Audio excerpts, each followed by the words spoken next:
Hi there, this is Vadim from Online Training for Everyone, and in this video, I'll get you prepared for the Amazon Work Style Hiring Assessment Test. To get ready, be sure to watch the entire video and complete all the questions. Doing so will not only prepare you for the assessment test, but also enhance your cognitive skills, boost your leadership abilities, and keep your mind sharp and energized. Let's go ahead and get started. Here's the amazingly cool question, which is easy to understand, but very hard to address in the real life. What is your approach to rebuilding trust after a conflict or misunderstanding? Your choices for the answers are: Choice A, do not bring up the issue. Choice B, take responsibility and focus on resolving the situation. Choice C, highlight the other person's role in the conflict. And choice D, wait for the other party to make the first move. Just like on the real test, your goal is to understand the question and lock in your answer before timer is up. Once you're ready, we'll reconnect on the other side and review it together. Let's go ahead and get started.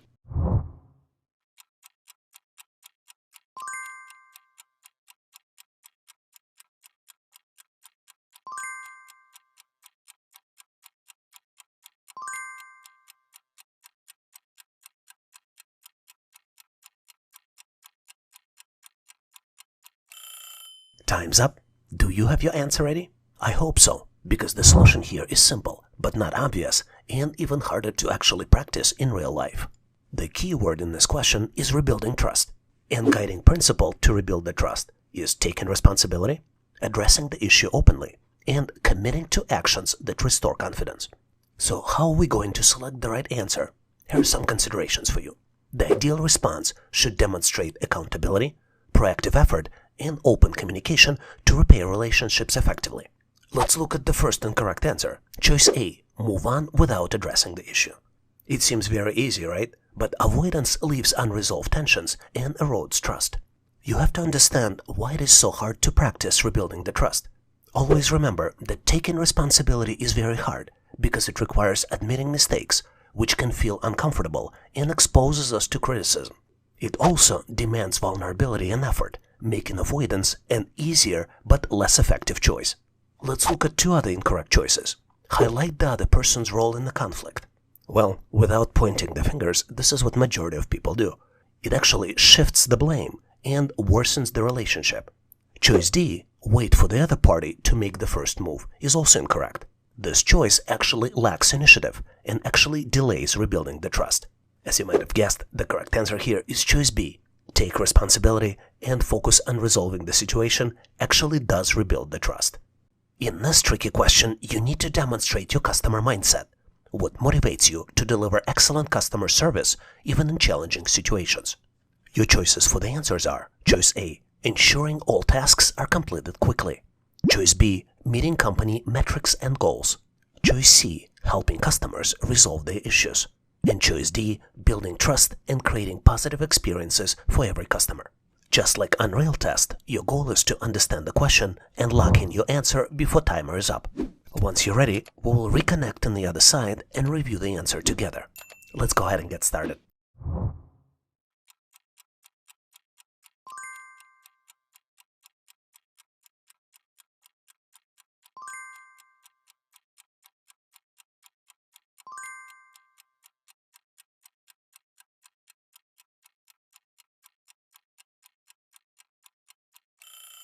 Time's up.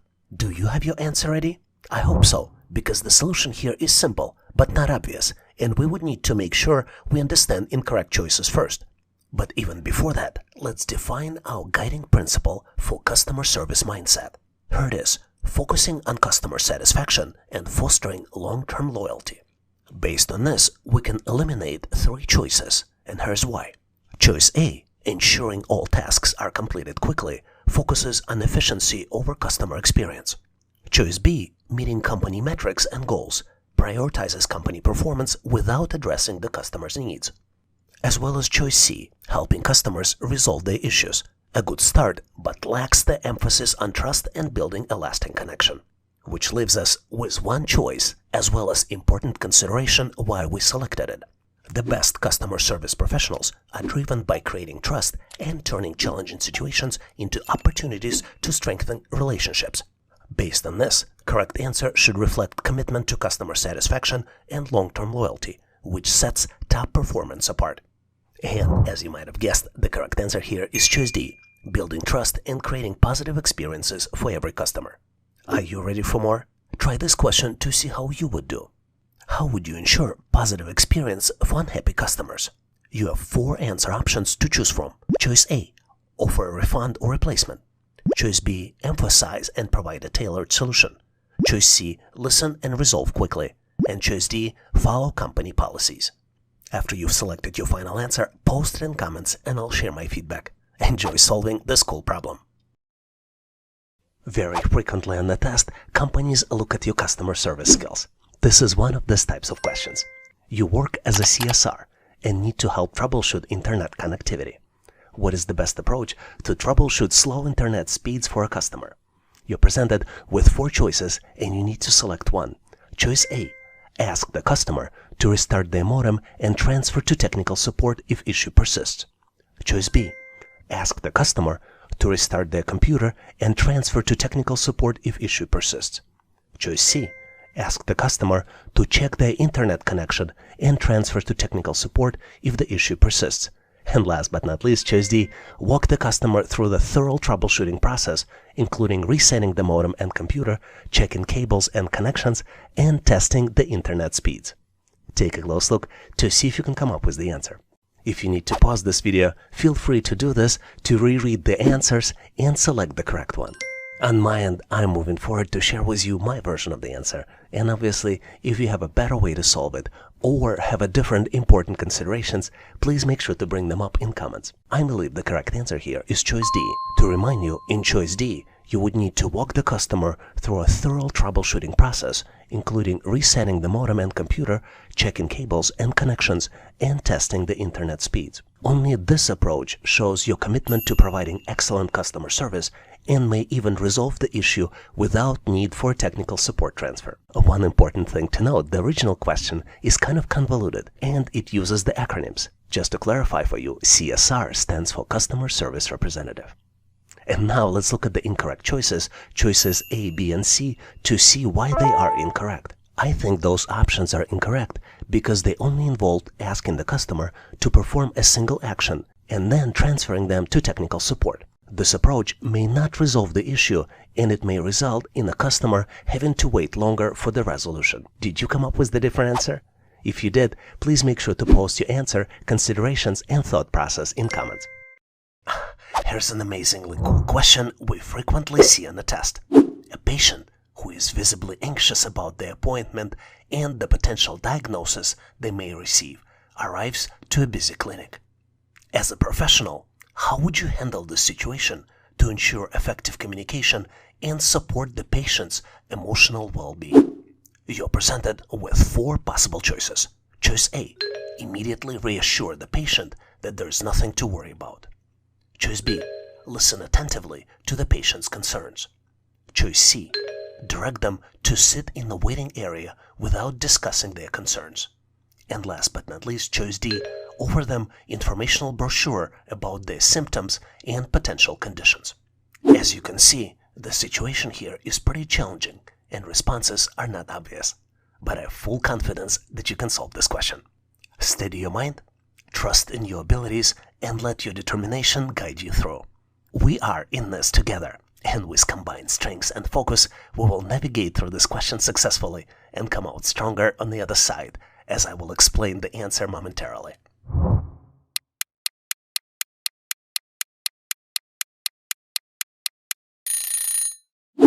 Time's up. Are you ready to show your answer?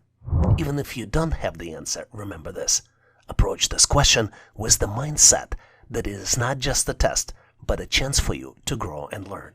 If you don't have the answer, or even if you selected the incorrect option now, you shouldn't get worried. Correct answers validate your knowledge, and incorrect ones teach you toughness and adaptability. Both qualities are equally valuable in your path to personal and professional development. Stay committed, stay curious, and let every answer, right or wrong, guide you in your ultimate success. The best way to guide us through the answer to this question is to remember the quote from Maya Angelou. She famously said, "People will forget what you said, people will forget what you did, but people will never forget how you made them feel." This quote reminds professionals of the lasting impact in their approach and how it can change patients' emotional well-being, emphasizing the importance of being kind and creating comforting interactions. With this in mind, let's look at the approach how to select the right answer. Let's start with the choice A. Immediately reassure the patient that there is nothing to worry about. You might consider this answer because alleviating patients' anxiety quickly is very crucial. Unfortunately, this choice is not correct. This approach can be dismissive and it undermines the patient's legitimate concerns, potentially damaging the trust. Let's look at choice C to see if it's a valid option. Direct them to sit in the waiting area without discussing their concerns. You might consider this answer because keeping appointments on time is important for clinic's efficiency. Unfortunately, this option is also not correct. And here's why. Ignoring the patient's anxiety by not engaging in conversation can exacerbate their stress and make them feel neglected. Let's look at choice D. Offer them informational brochures about their symptoms and potential conditions. You might consider this answer to educate them and potentially ease their concerns through better understanding of their situation. Unfortunately, this option is also not correct. Providing brochures alone can overwhelm and increase their anxiety without the personal interaction needed to address their specific fears. Which leads us to choice B. This option is recommended because by actively listening, professionals can gather essential information about the patient's concern and emotional state, allowing them to tailor their communication and support to address specific fears, thereby making the patient feel valued and reducing their stress. So the correct answer here is choice B. Listen attentively to patients' concerns. Let's face it, the correct answer to this question is a brick in the foundation of your success. Build confidently as you're constructing a monument of achievement. You need to select the answer that best describes you to the following statement. I am more productive when I don't have to take risks as part of my job. And you're presented with 7 possible choices. Choice A, strongly disagree. Choice B, disagree. Choice C, somewhat disagree. Choice D, not sure. Choice E, somewhat agree. Choice F, agree. And last but not least, choice G, strongly agree. Do you think you've encountered a tough one? Rest assured, you are not alone in this path. And I can't agree more. But regardless of your experience in problem solving, I believe in your abilities. Pause for a moment, harness your creativity, and let's face this challenge together. The answer is just waiting for your insightful touch.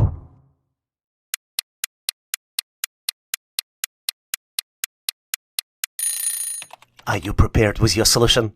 I am curious to compare notes. Let's move forward and share our answers. To answer this question correctly, let's first understand what are we being asked. There are 3 important considerations here. Number 1 is that employers value individuals who demonstrate willingness to take calculated risk as it shows initiative, innovation, and a proactive approach to problem solving. In fact, nowadays, companies are very interested in the candidate's ability to make informed decisions, particularly when it comes to assessing risks and weighting potential outcomes. Correct response to this question should suggest that the candidate is capable of making strategic decisions that may lead to productivity gains and positive outcomes for the organization. In fact, there are 4 important qualities assessed in this question: your problem-solving abilities, your levels and tolerance for innovation and creativity, your adaptability and resilience, and your strategic thinking. Let's look at each one of those in more details so we better understand how to answer this question correctly. Let's start with problem-solving abilities. Taking calculated risks often requires problem-solving skills to assess potential challenges and develop strategies to mitigate risks. Candidates who demonstrate a willingness to take calculated risks may also exhibit strong problem-solving abilities, enabling them to overcome obstacles and drive productivity in their roles. You might be surprised how indirectly this question assesses your innovation and creativity. In fact, candidates who are open to taking calculated risks may possess a creative and innovative mindset. These candidates may be more inclined to explore new ideas, approaches, and solutions to challenges, which can lead to increased productivity and innovation within the workplace. Based on your answer, Employers can also determine your levels of adaptability and resilience. In fact, candidates who are comfortable with taking calculated risks may demonstrate greater adaptability and resilience in face of uncertainty. They may be more willing to embrace change, navigate challenges, and persevere in pursuit of productivity and success. Strategic thinking, which is also assessed as part of this question, is a big item on the list of employers. Taking calculated risks requires strategic thinking and an ability to anticipate potential outcomes and consequences. And candidates who exhibit a willingness to take calculated risks may possess strong strategic thinking skills, enabling them to make informed decisions that align with organization goals and objectives. In summary, the simplest question main focus is to measure your decision-making skills. But in addition, employer is trying to determine your levels of innovation, creativity, problem-solving, adaptability, resilience, and strategic thinking. In fact, this question measures your open-mindedness and comfort around trying new things. The correct answer depends on specifics of the job. A candidate who is more open-minded and demonstrate a willingness to take calculated risks may be perceived as more effective. Let me leave you with the sample answer if you face this question in a job interview. As a candidate, I recognize that productivity is essential in my role, and I strive to maintain high levels of efficiency in my work. However, I disagree with the statement that I am more productive when I don't have to take calculated risks. While stability and predictability are valuable, I believe that taking calculated risks can lead to innovation growth and breakthroughs in performance. By disagreeing with the statement, I aim to convey my willingness to step outside of my comfort zone, embrace challenges, and explore new opportunities that may enhance productivity and contribute to the success of the organization. My approach is carefully evaluate risks, make informed decisions, and leverage opportunities to drive positive outcomes, ultimately maximizing productivity and achieving goals effectively. With this answer, I believe the correct answer to this question is choice B, disagree. Are you in agreement with me? If you're not, please make sure to share your answer and your suggestions in comments.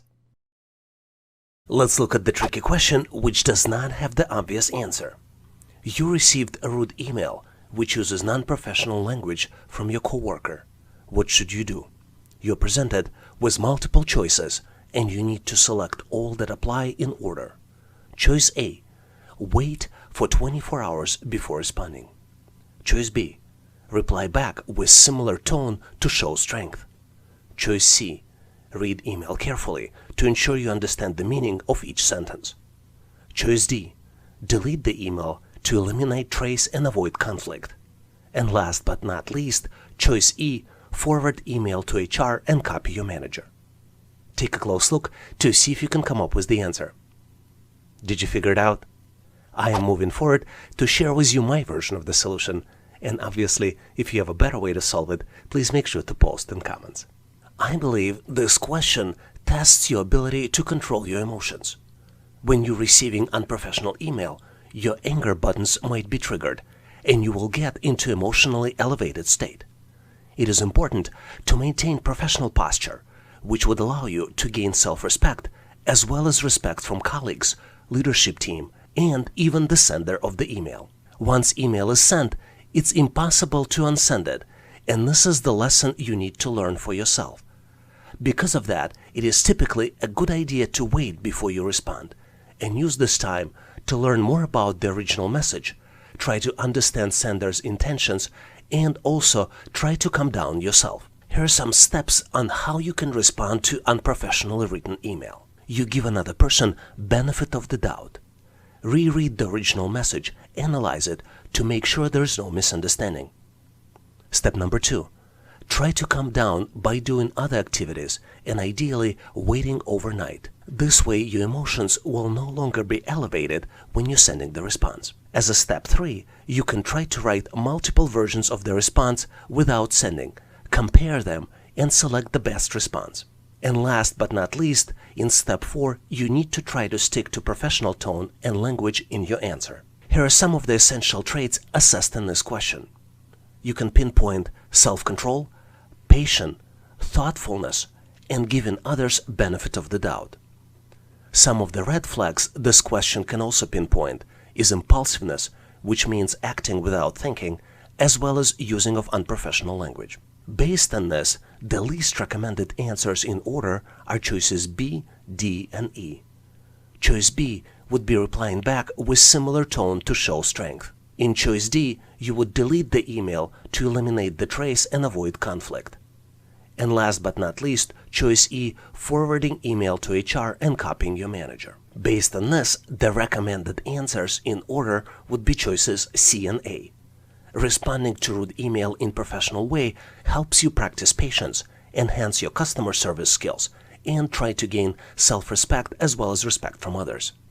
It is also an opportunity for you to better understand others and grow as a person. Taking accountability and responding yourself to the message also helps you deal with the issues directly and avoid unnecessarily escalations to HR and to your manager. So my recommended answers here are choice C, read email carefully to ensure you understand the meaning of each sentence, and choice A, wait for 24 hours before responding, would be my most recommended answers. Do you have a better way to solve this challenge?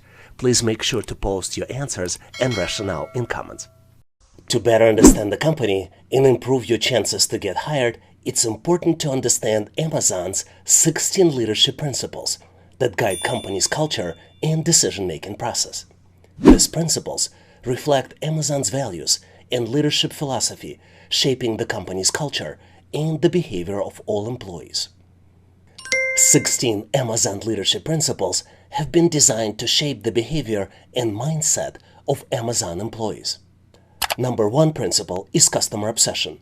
Leaders will start with the customer and work backward, ensuring the customer needs are the top priority in all the decisions and actions.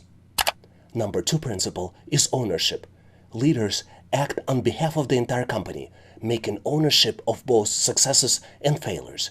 They think long-term and don't sacrifice long-term values for short-term results.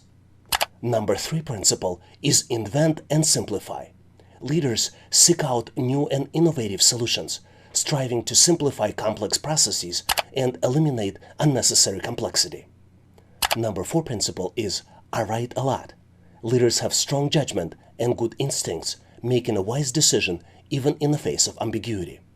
They seek diverse perspectives and are not afraid to be wrong, but they also decisive when needed. Number 5 principle is learn to be curious. Leaders are never done learning. They constantly seek to improve themselves and their teams, embracing new ideas and seeking out opportunities to grow. Number 6 principle is hire and develop the best. Leaders hire and mentor exceptional people. They raise the performance bar continuously and help individuals achieve their full potential. Number 7 principle is insist on the highest standards. Leaders drive their teams to deliver high-quality products, services, and processes. They have a zero-tolerance policy for mediocrity. Number 8 principle is think big. Leaders create and communicate a bold direction that inspires and motivates others. They think expansively and embrace and encourage calculated risk-taking. Number 9 principle is bias for action. Leaders value calculated risk-taking and encourage their teams to act swiftly. They prioritize action and avoid unnecessary analysis and paralysis by overthinking. Number 10 principle is frugality. Leaders accomplish more with less. They optimize resources and eliminate waste, driving efficiency and maintaining a lean approach. Number 11 principle is earn trust. Leaders build trust with others through integrity, transparency, and accountability. They are open, honest, and do what they say they will do. Number 12 principle, drive deep. Leaders operate at all levels and are not afraid to get their hands dirty. They stay connected to the details and dive deep when necessary to solve problems. Number 13 principle is have backbone. Disagree and commit.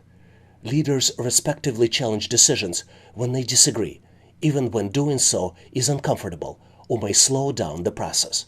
However, once a decision is determined, they commit and fully support it. Number 14 principle is deliver results. Leaders focus on the key input and deliver them with the right quality and in a timely fashion. They have a strong bias for action and drive their teams to achieve meaningful results. Number 15 principle is strive to be the Earth's best employer. Leaders work to create a positive and inclusive work environment. They listen to and support their employees and help them thrive both professionally and personally. And last principle, number 16, success and scale bring broad responsibility. Leaders strive to be leaders not only within their own teams, but also within the broader organization. They understand the impact of their decisions and various stakeholders and work to make a positive difference. Amazon's 16 leadership principles are the core part of the company's culture and are integrated into various aspects of the hiring process. These principles serve as a framework for assessing candidates' alignment with Amazon values and desired behaviors. Each leadership principle is considered individually as well as in the context of holistic evaluation of the candidate. Amazon aims to hire candidates who do not only possess the required skills and qualifications, but also embody the company's values and principles.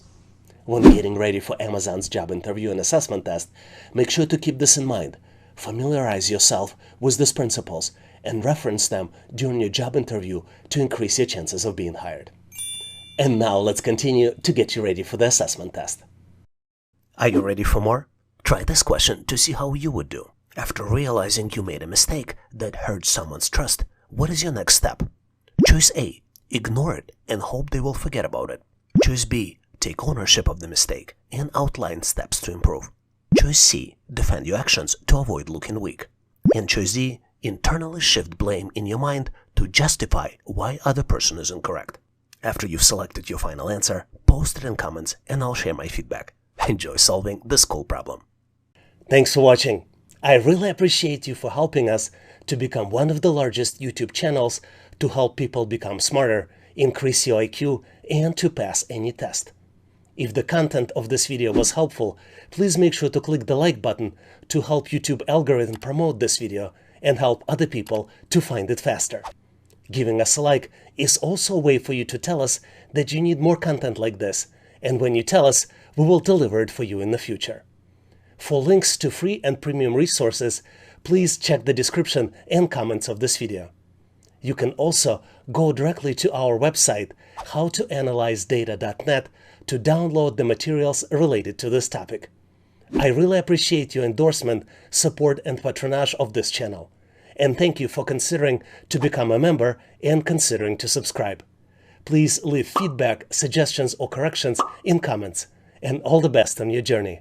I'll see you in my next video.